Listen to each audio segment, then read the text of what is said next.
అనేక పరిస్థితులను బట్టి, అవునా కదా?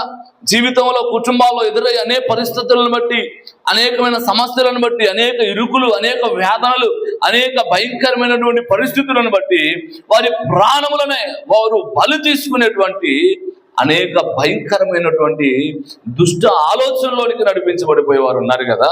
ఆయన అంటున్నాడు, ఇదిగో ఆయన సన్నిధిలో మోకరించి ప్రార్థన చేస్తే, ఆయన సన్నిధిలో మోకరించి ఆయనకు విజ్ఞాపన చేస్తే ఏమంటున్నాడు?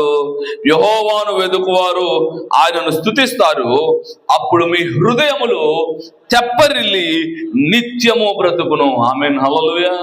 ఏం జరుగుతుందని ఆయన సన్నిధిలో మోకరించి ప్రార్థన చేయడం వల్ల, ఆయనను వెదకడం వల్ల ఏం జరుగుతుందట?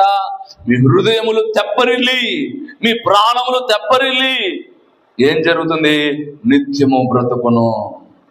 ఈ రోజున మనం ప్రాణములు బ్రతికింపబడాలంటే, మన హృదయములు తెప్పరిల్లబడాలంటే, అంటే ఏ విషయాన్ని బట్టి భారముగా ఉన్నాయో, ఏ విషయాన్ని బట్టి మనం మోయలేని స్థితిలో ఉన్నారో, ఏ పరిస్థితులను బట్టి అవి భారభరితంగా మారిపోయినాయో, అటు భారభరితమైన పరిస్థితులన్నీ కూడా విడిపించబడి, తప్పించబడి, వాటన్నిటిలో నుంచి కూడా విమోచించబడి మరలా మన హృదయాలు తేలిక చేయబడాలంటే అంటున్నాడు కదా, ఇదిగో ఆయన సన్నిధిని మోకరించి ప్రార్థన చేయాలి, ఆయనను వెదికేవారుగా ఉండాలి.